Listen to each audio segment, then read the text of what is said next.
animonya pesertanya akhirnya ada istilah kayak tiket war. Itu dulu kita pernah datang ke sana. Rusak. Itu keadaannya hancur Mas. Setengah hancur ya Mas ya. Setengah hancur dan ada dulu ada patungnya Mangkunegara 7 itu di bawah. Semak-semak gitu sama belukar. Itu pernah kita datang. Jika bicara sejarah, yang pertama kali terbayang adalah pelajaran membosankan di kelas. Namun, Surakarta Walking Tour membuat sejarah terkesan menyenangkan. Komunitas ini mengemas narasi sejarah dalam sebuah wisata, berkeliling melihat langsung tempat-tempat di mana berbagai peristiwa di masa lalu berlangsung. Di luar dugaan, ternyata kini makin banyak peminatnya.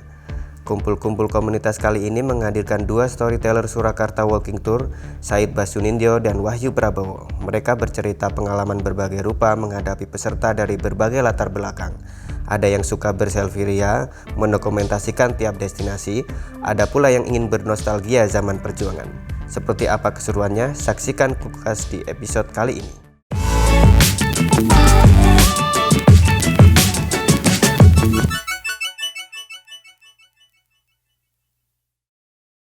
Halo Tribuners, kembali lagi dengan saya Ahmad di Kumpul Komunitas, dan kali ini kita sudah bersama komunitas Surakarta Walking Tour, dan di sini sudah ada Mas Nino dan Mas Boni.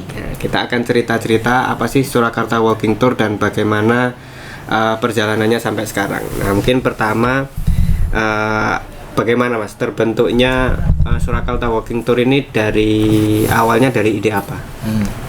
Gimana Mas Boni? Oh ya, saya dulu ya. Jadi awalnya itu kita pada waktu itu masih mahasiswa ya Mas ya, mahasiswa. Itu kita awalnya itu dari volunteer sebetulnya, kemudian kita kebetulan backgroundnya suka sejarah, terus mencoba untuk mencari informasi mengenai paling nggak daerah sekitar kita deh, sekitar rumah kita deh, ini apa sih, kenapa sih paling nggak kenapa sih rumah kita ini atau daerah kita dinamakan Timuran misalnya, kenapa kok daerah asal kita tuh dinamakan Purwosari misalnya, kayak gitu, kenapa kayak gitu. Nah dari awal seperti itu, kemudian menjadi sebuah komunitas di tahun 2012. Awalnya namanya belum Surakarta Walking Tour, belum. Kita namanya dulu awalnya Belusukan Solo. Belusukan Solo dulu. Ya, Belusukan Solo dulu. Kemudian akhirnya dari informasi dan data-data yang kita peroleh, baik itu literatur maupun riset secara langsung di lapangan ya. Jadi survei, kemudian wawancara juga, kemudian kita juga punya data-data literatur yang bisa kita jadikan pedoman. Itu kita coba mengemas itu menjadi sebuah komunitas yang kemudian kita aplikasikan dengan cara jalan-jalan. Mengemas sejarah itu dengan jalan-jalan. Itu pada itu jalan pertama kali itu di tahun 2012 bulan Maret kalau nggak salah. Kita jalan pertama. Jalan-jalan kemana Mas? Di dalam Pangeran. Baluarti. Pertama kali kita Baluarti, judulnya bikin kegiatan ya. Itu ngulas sejarah apa? Khusus rumah-rumah pangeran. Kan biasanya kalau ke keraton itu yang dikunjungi yang museum dan keratonnya ya.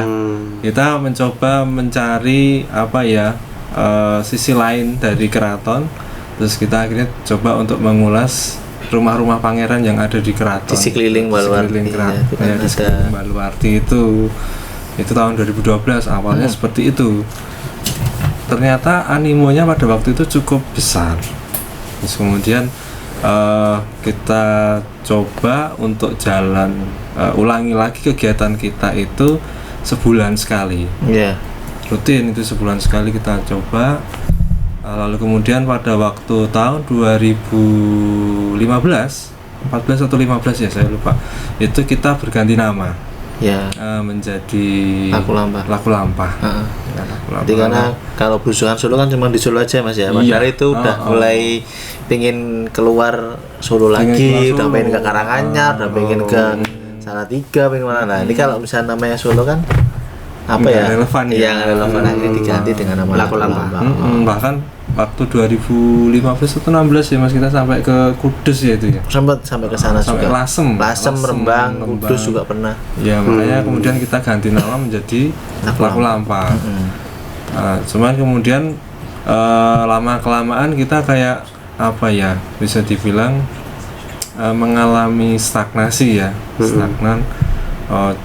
Sebulan sekali jalan kok, terus lama-lama pesertanya menurun gitu ya. Terus kita coba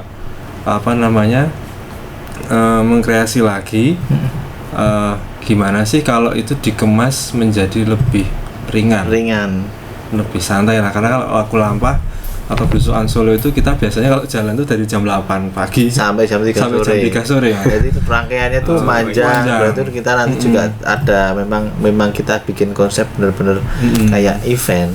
Kayak event yang apa ya? Yang ada randonnya, terstruktur kayak gitu Mas. Iya. Nanti makannya di mana? Gitu. Makan siang juga. Jadi pagi gitu kita kumpul, kita kasih snack dulu, kemudian nanti ada air minumnya, terus segala macam, terus kita jalan nanti jam 12 itu waktunya makan siang. Setelah itu baru sampai jam 3 baru selesai. Nah itu kan mungkin karena dirasa terlalu melelahkan, effortnya terlalu tinggi. Kemudian kita mencoba untuk mengemasnya lebih ringan. Betul. Itu mulai tahun 2017. Iya, kemudian menjadi Surakarta Walking Tour. Iya. Nah, kemudian di Januari 2017 kita bikin Surakarta Walking Tour. Kalau dibilang apakah itu komunitas yang berbeda, sebenarnya enggak. Yang menjalankan tetap sama. Orangnya dari awal tahun 2012 bahkan hingga kini mungkin tetap sama. Iya.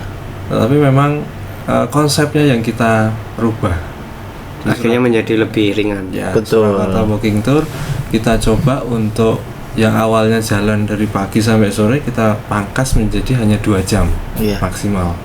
Kemudian yang mungkin di Laku Lampa itu jalan bisa sampai 5 kilo, ya ini kita pangkas maksimal kita jalan 2 kilo. Itu memang kalau bilang apakah secara pendalaman materi itu menjadi lebih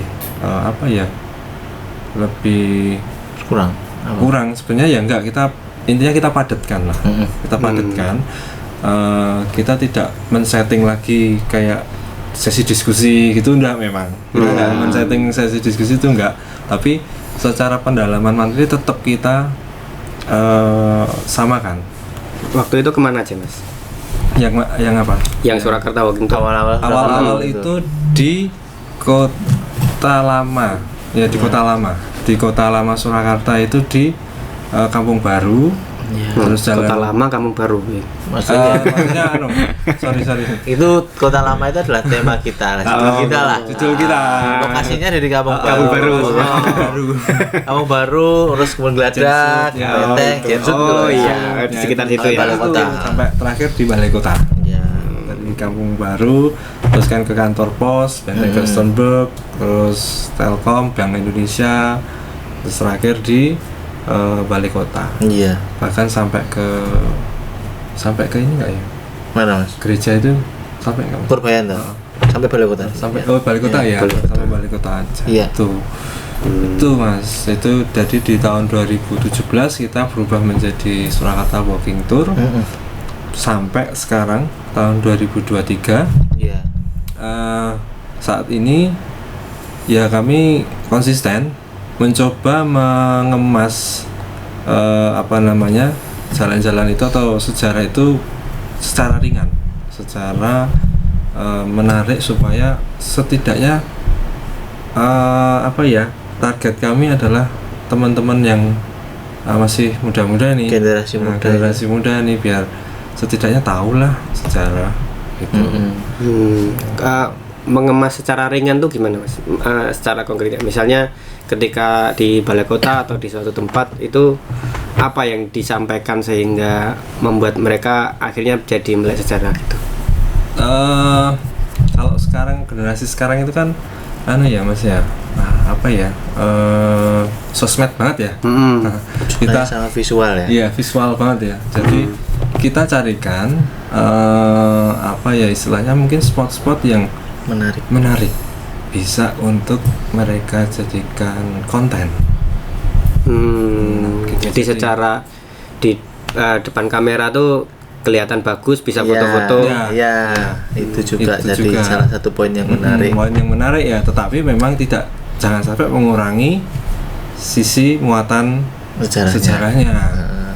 Sehingga ketika kita menjelaskan tuh ini dulunya begini-begini atau ABCDEFG ada peristiwa ABC gitu, di situ teman-teman peserta itu bisa sambil ini ambil konten gitu. Ambil konten di situ, dan rata-rata menarik kok, kontennya bagus-bagus. Kita beberapa kali lihat itu keren ininya, apa namanya, kontennya. Kalau menentukan destinasinya gimana Mas? Dalam menentukan destinasi misalnya tadi balai kota, kemudian yang lain-lain. Iya Mas.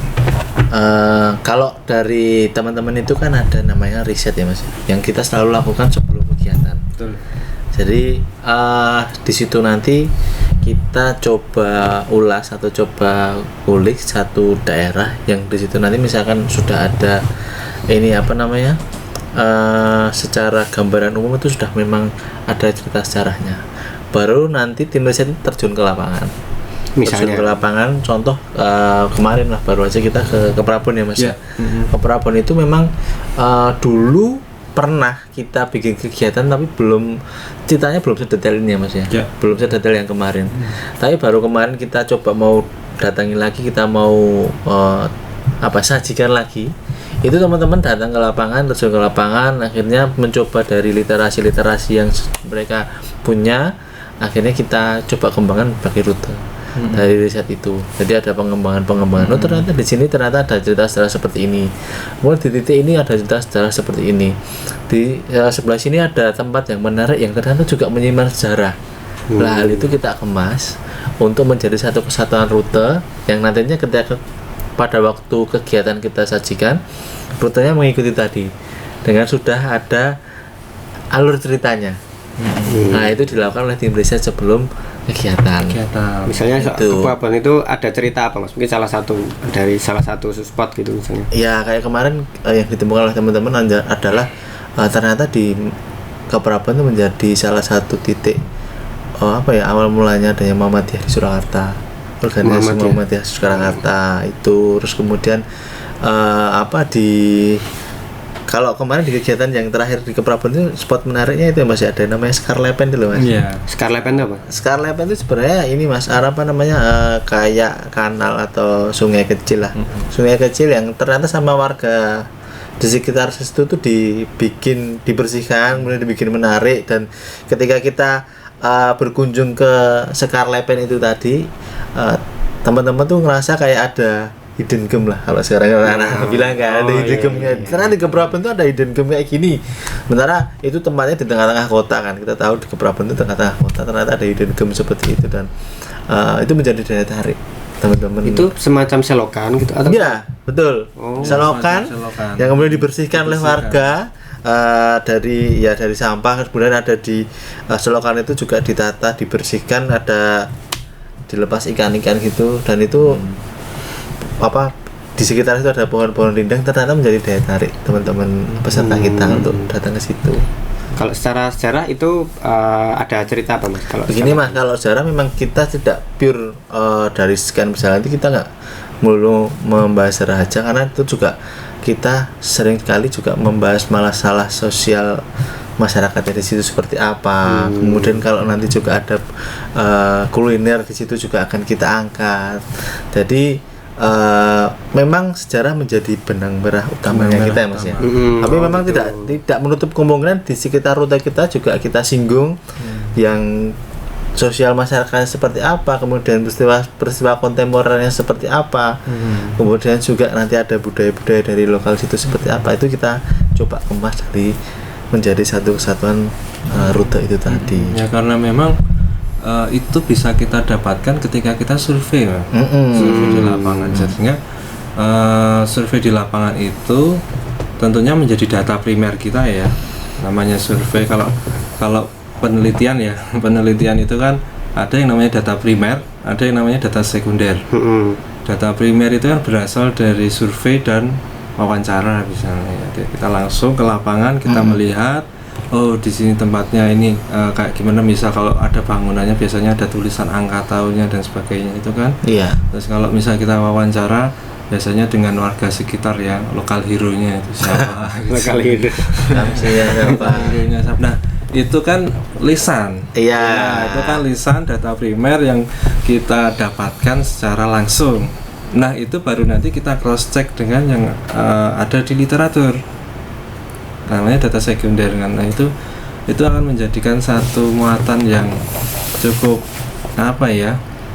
valid ya, karena memang sudah ada dari data primernya, jelas ada visualnya, jelas ada kesaksiannya, ada, jadi nggak hanya katanya aja gitu, tapi ternyata di teori ini ada, di buku itu ada, oh benar ini surat kabar misalnya, oh ini tahu ada segini.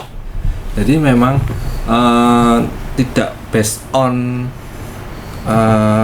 katanya si ini, tapi juga di cross check juga dengan, nah itu memang menjadi satu kemasan dari Surakarta Walking Tour ya itu.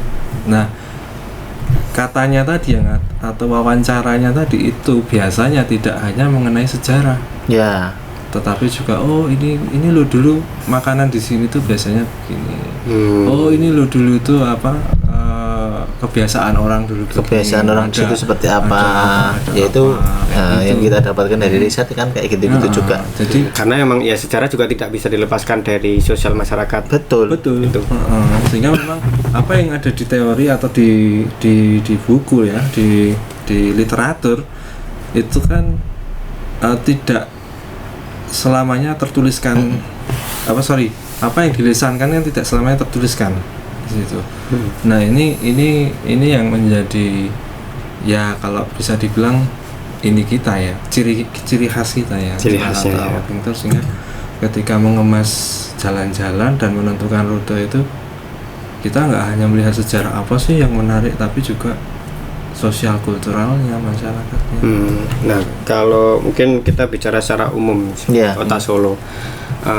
Kota Solo ini mungkin seberapa penting sih Mas dalam sejarah, mungkin sejarah bangsa Indonesia? Karena kan itu mestinya yang menjadi dasar ada terbentuknya Surakarta Walking Tour ini, mestinya kegiatan-kegiatannya wis ngublek-ngublek sejarah Kota Solo lah. Nah, tapi seberapa penting Kota Solo ini dalam sejarah bangsa Indonesia? Iya, mungkin menurut kami, dari pemandangan kita dari tim Surakarta Walking Tour, kita melihat bahwa Kota Solo ini memang kita tarik mundur memang sebagai sebuah kota yang tidak lepas dari peradaban ini ya, peradaban Jawa ya, menjadi salah satu pusat peradaban Jawa di Kota Solo ini. Jadi Kota Solo kan dulu terkenal dengan Forston London itu Mas, dan dia juga orang-orang, banyak peristiwa-peristiwa penting, banyak tokoh-tokoh penting itu yang muncul dari Kota Solo ternyata.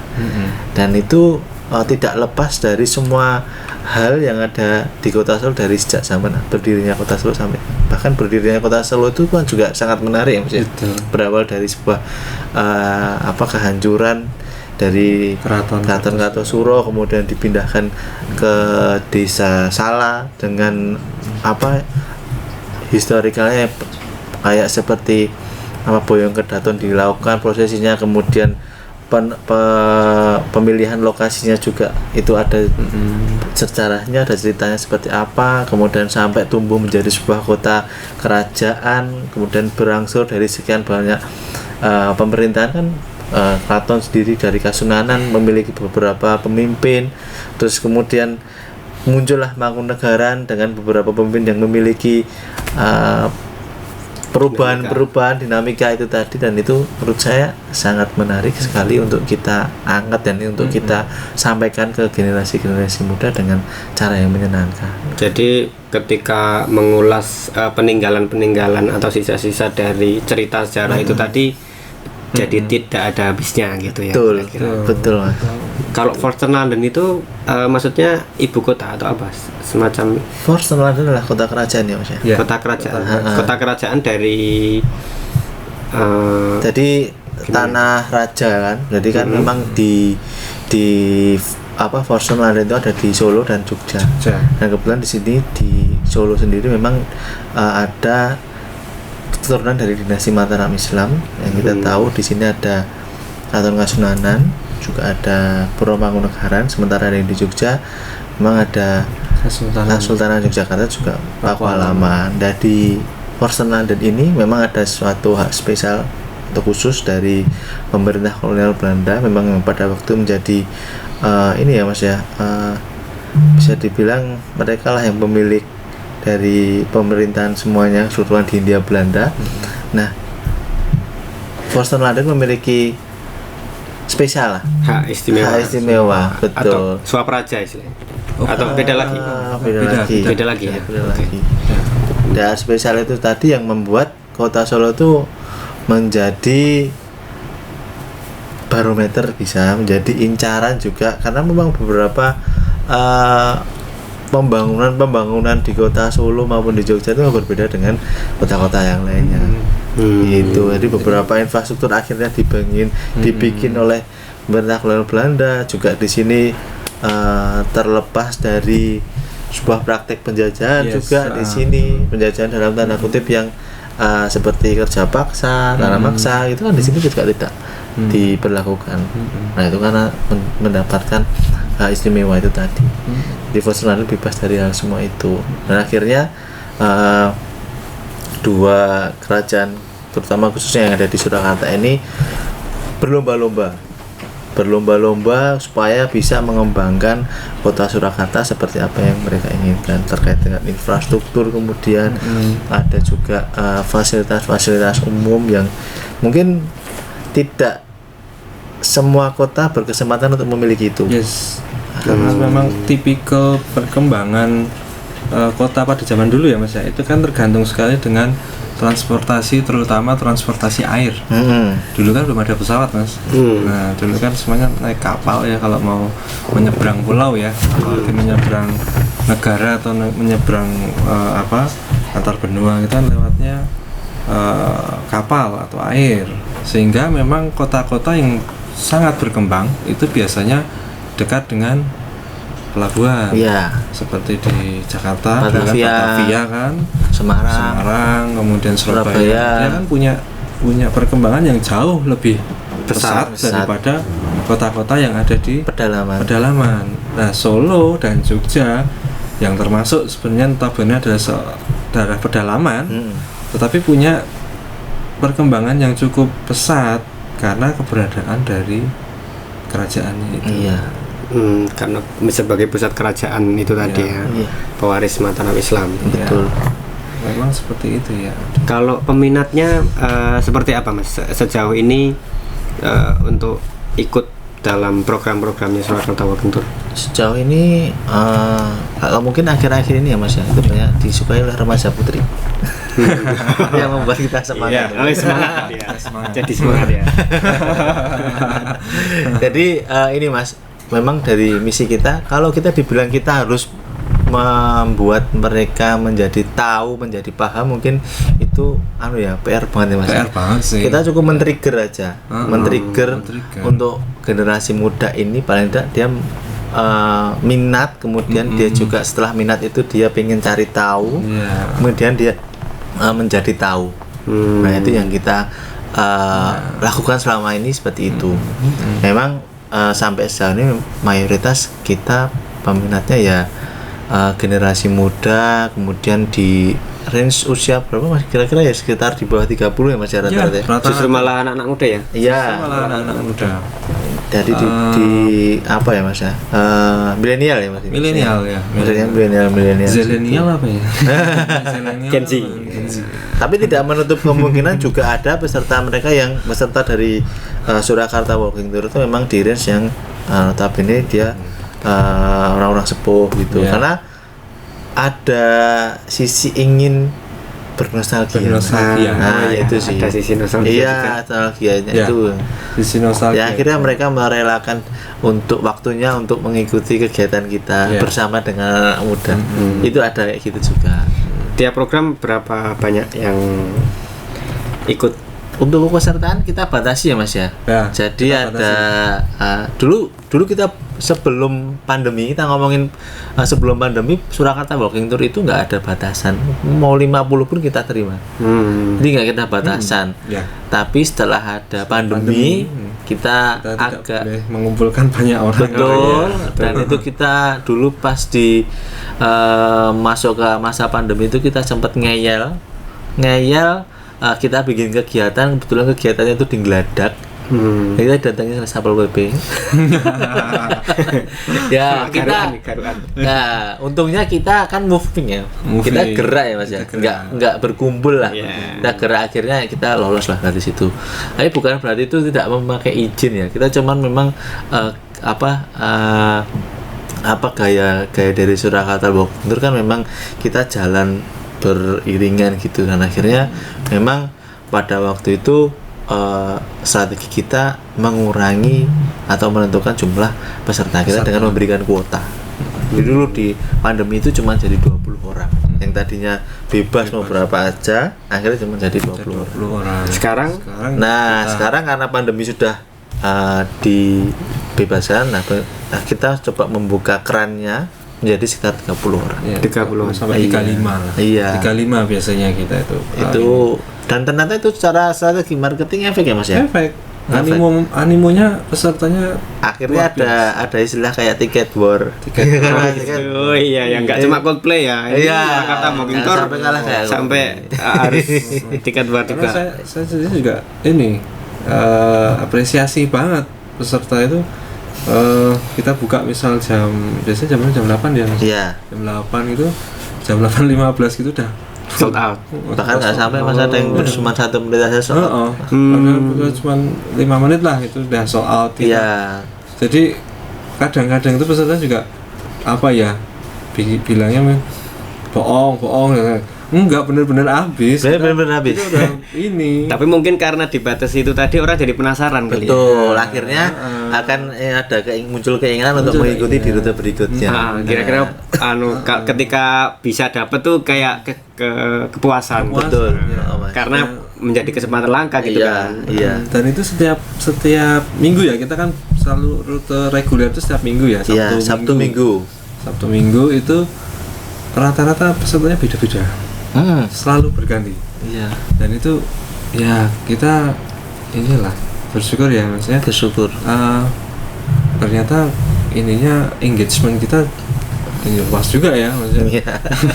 Kalau itu ada bayar berapa gitu? Nah, itu ini kita PSUWIS sekali lah kelasnya. Jadi oh gitu ya. Iya, untuk yang reguler. Jadi kita kan ya setelah adanya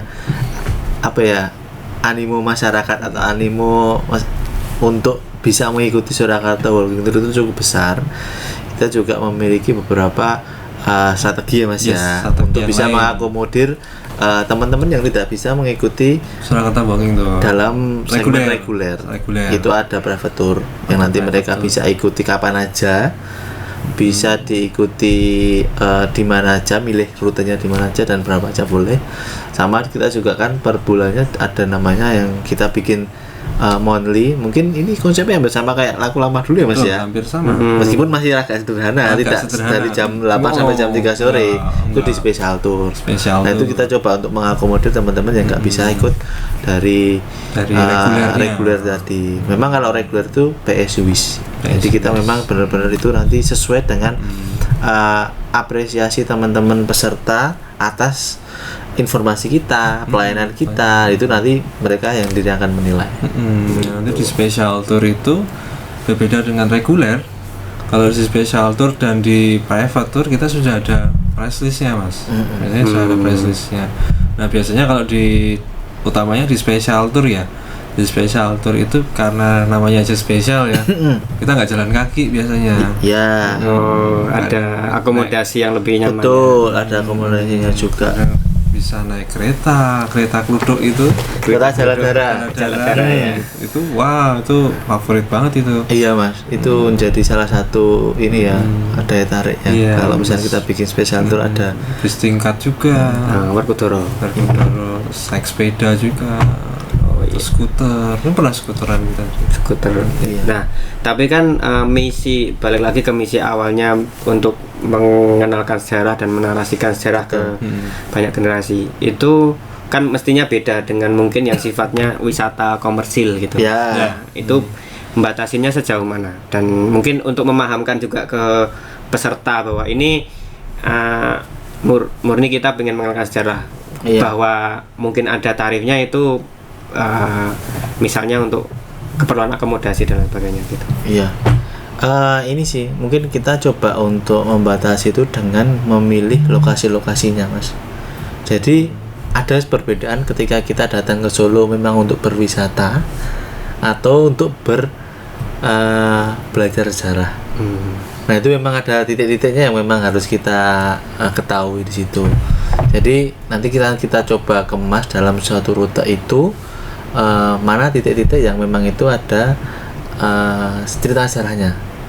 Baru kemudian kita memasukkan segmen wisatanya dikit itu dengan cara hospitality-nya tadi. Gitu. Dengan cara memberikan akomodasi, kemudian nanti ada mungkin sajian-sajian yang kita kasih ke peserta itu tadi. Tapi untuk materi sejarah. Kalau yang tur wisata pada umumnya kan berarti kebalikannya ya biasanya ya. Jadi lebih wisata kemudian ada sedikit-sedikit cerita. Iya. Iya, kalau kita utamanya sejarahnya.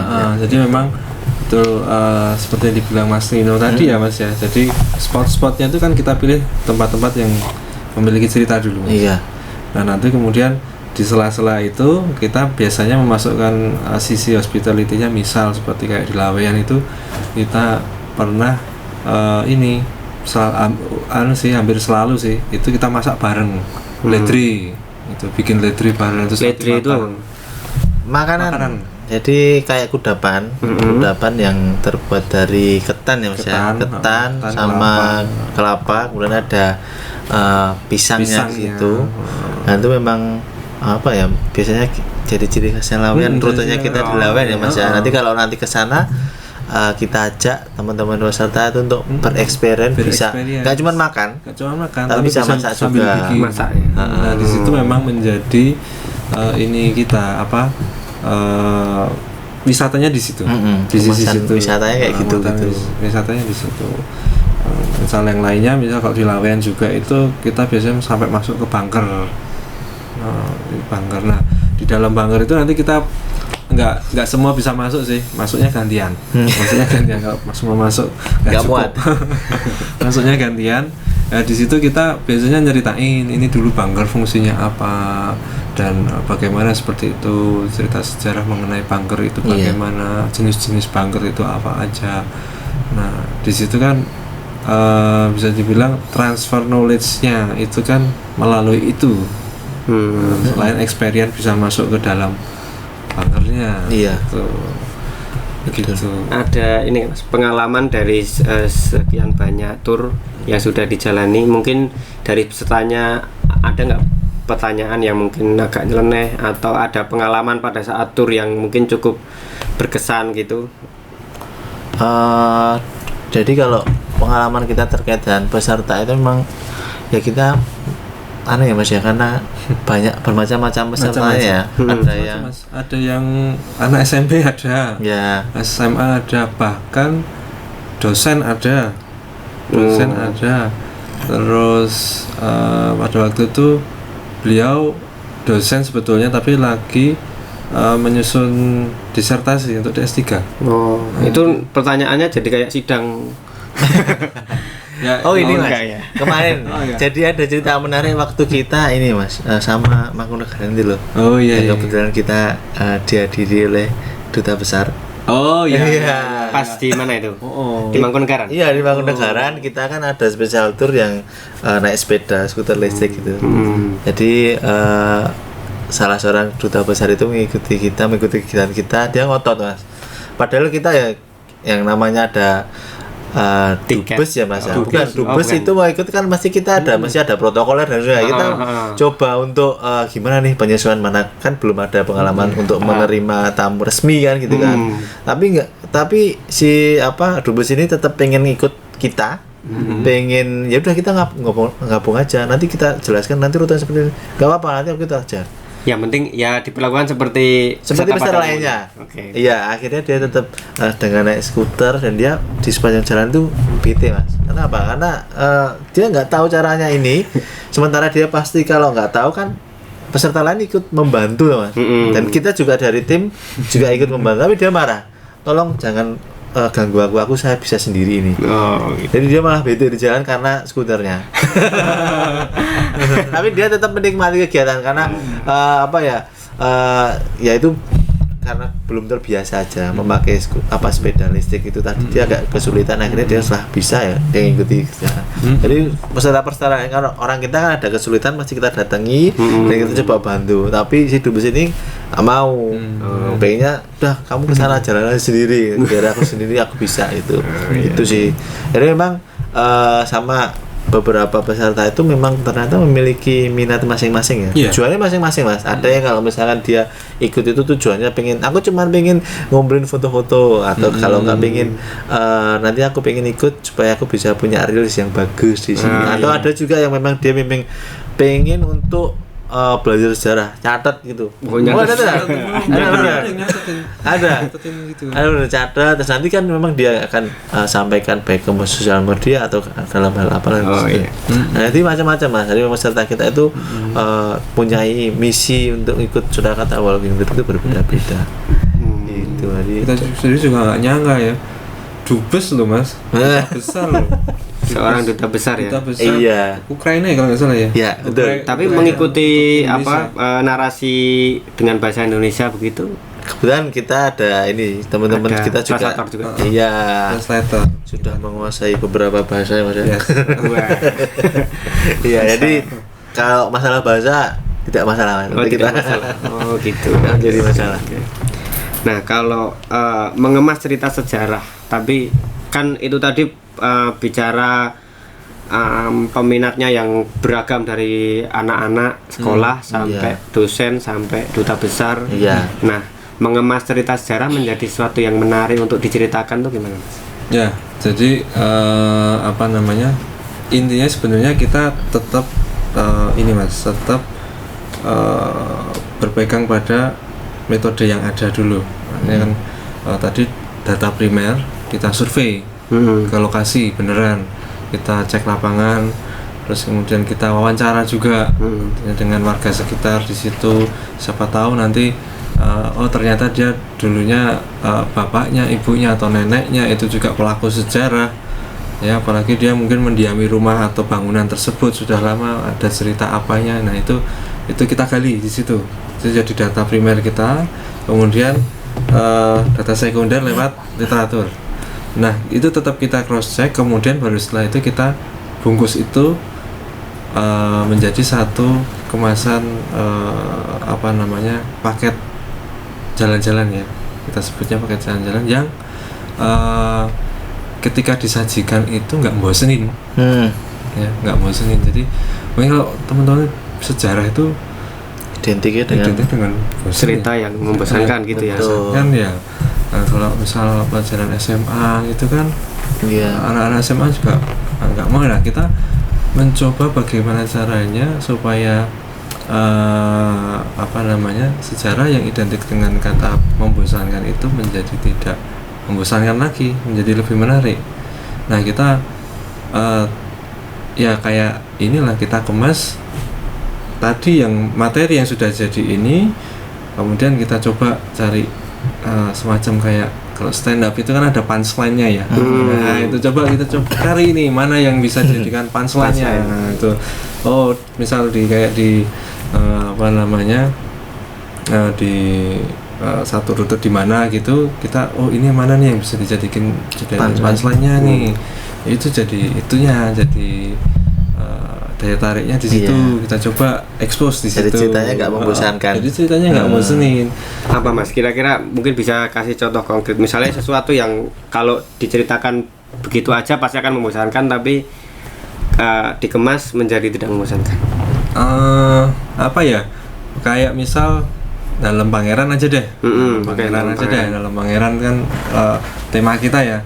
Itu di rumah-rumah Pangeran di Baluarti. Kalau dari segi arsitektur kan ini ya sektor Jawa ya. Jawa kalau kita nyerangin Jawa, joglo, pendopo, begini kan bosan banget ya. Apa sih itu istilah apa, nggak mudeng juga ya. Itu kita biasanya menganalogikannya ini loh, kayak kita tubuh manusia ini loh, ada mukanya itu kan depan, terus kemudian ada kepalanya, isi kepala apa, kalau isi kepalanya bagus itu biasanya kita pleset-plesetin menjadi sebuah apa ya, jokes yang ringan. Sehingga memang mereka juga analoginya seperti itu ya, menjadi lebih paham. Misal pangeran itu kalau sudah punya rumah, istrinya nggak satu loh, makanya rumahnya besar, kayak gitu. Istrinya kan misalnya bisa 4, bisa 3, nah seperti itu. Jadi memang kita gunakan bahasa sekarang ya, yang sederhana, yang mudah dipahami, yang dekat dengan anak-anak muda, sehingga itu menjadi ya bahasanya sama lah Mas, nggak kayak jadi nyambung lah. Jadi nggak kayak dosen ke mahasiswa itu nggak kayak di kelas. Nggak kayak di kelas. Jadi kayak kita ngomong, misalkan biasanya dosen itu kan bahasanya rada susah dipahami ya, meskipun jadi aku ya dosen.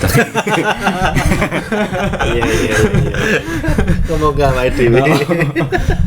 Dosen kan kadang-kadang terlalu akademisi, terlalu akademik ya. Istilah akademik. Istilahnya akademik ya. Nah, kita mencoba untuk menghilangkan itu, kemudian mengemasnya menjadi istilah-istilah yang mudah dipahami. Istilah-istilah yang apa ya?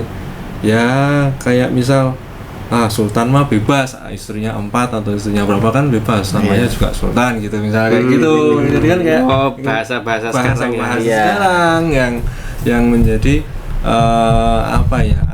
analogi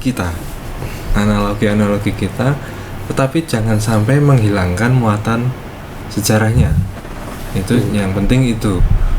Jadi tetap kita on the track by data primer, data sekunder tadi, literatur dan wawancara tadi kita klopkan dulu. Oke, ini sudah, ini baru nanti kita cari nih cerita punchline-nya ini, mana yang kita bisa naikin, mana yang bisa kita ingin. Dan tentunya kemasannya enggak kemasan yang yaitu tadi bahasanya yang bahasa yang sekarang. Oke. Nah, terakhir nih Mas, mungkin Kota Solo sekarang banyak pembangunan yang dilakukan, termasuk pembangunan cagar budaya. Di Mangkunegaran sudah beberapa kali dilakukan, Racimatuin misalnya, dan beberapa tempat. Betul. Kemudian Keraton Solo ini mau mulai, dimulai dari alun-alun utara, alun-alun selatan, Geladak gitu. Kemudian kalau Benteng kayaknya masih ini belum mulai. Kelar. Itu urusan sita menyita. Itu kalau melihat pemerintah sekarang dalam persoalan cagar budaya nih Mas, Kota Solo gimana? Gimana Mas Bani? Gimana Mas Dino?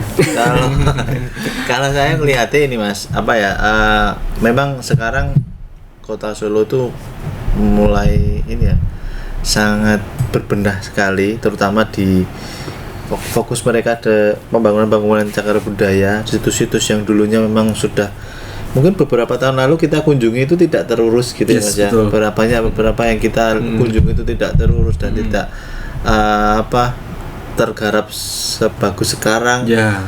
Itu sekarang kita bersyukur Mas dengan adanya perhatian dari pemerintah kota terhadap bangunan cagar budaya yang sekarang menjadi lebih layak lebih layak untuk yang tadinya untuk kita kunjungi, untuk kita mengedukasi ke masyarakat.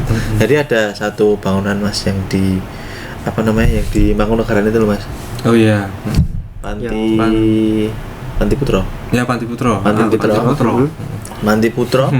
Itu dulu kita pernah datang ke sana rusak. Itu keadaannya hancur, Mas. Setengah hancur ya, Mas ya. Setengah hancur. Beneran setengah hancur. Setengah hancur dan ada dulu ada patungnya Mangkunegara 7 itu di bawah. Semak-semak gitu soal belukar. Itu pernah kita datang ke sana. Pada waktu itu masih mengenaskan lah kita datangnya. Terpenggal aja sampai ada yang bolong, ada yang jatuh. Iya, terus kemudian mendapat sentuhan dari pemerintah tentunya, kemudian direnovasi dan diperbaiki menjadi lebih indah sekarang untuk kita kunjungi, dan kita sekarang bisa menceritakan di sana kalau misalnya di rute Mangkunegaran, ya itu menjadi menarik kan, Mas, kalau misalnya kita kunjungi kan dalam kondisinya yang masih bagus, kemudian juga kita bisa mendapatkan titik yang menarik itu tadi. Itu poinnya. Nah, menurut saya kayak berterima kasih ya dengan adanya perhatian khusus terhadap bangunan cagar budaya yang ada di Kota Solo. Kalau berwisata sejarah dengan tempat yang terurus dan seperti itu kan menjadi menyenangkan ya. Jadi menyenangkan. Kalau misalnya yang dikunjungi itu kayak terbengkalai gitu, kayak sedih. Iya, Mas. Mestinya mestinya pemerintah kota juga sudah menjadi satu keharusan ya untuk menjaga situs ini ya, cagar budaya ya, Mas. Karena itu juga selain merupakan warisan juga identitas kota. Betul. Katakanlah Solo, apa sih yang dikenal dari Kota Solo? Oh, keratonnya misalnya kayak gitu. Nah, suatu saat kalau keratonnya bubruk lah, terus gimana? Jadi artinya kalau perhatian di situ kurang, jadi terus mana nilai lebih dari Solo gitu. Terus Solo sama Jakarta bedanya apa dong? Gitu ya. Iya. Makanya memang itu menjadi satu keharusan bagaimana Solo, pemerintah kota ya terutama itu mempertahankan identitas kotanya. Betul. Dari memelihara cagar budaya. Oke, itu tadi Tribuners, kita bicara banyak mengenai Surakarta Walking Tour. Nanti kalau teman-teman Tribuners bisa berminat, boleh nanti bisa kepoin medsosnya ya, Mas ya. Iya. Nah, nanti bisa tanya-tanya di sana lah. Kita bisa nanti lebih jauh untuk mengikuti program-program yang nanti dijalankan. Iya. Nah, itu Tribuners, sekian kumpul-kumpul komunitas kali ini. Saksikan kumpul komunitas selanjutnya di video Tribun Solo. Dadah.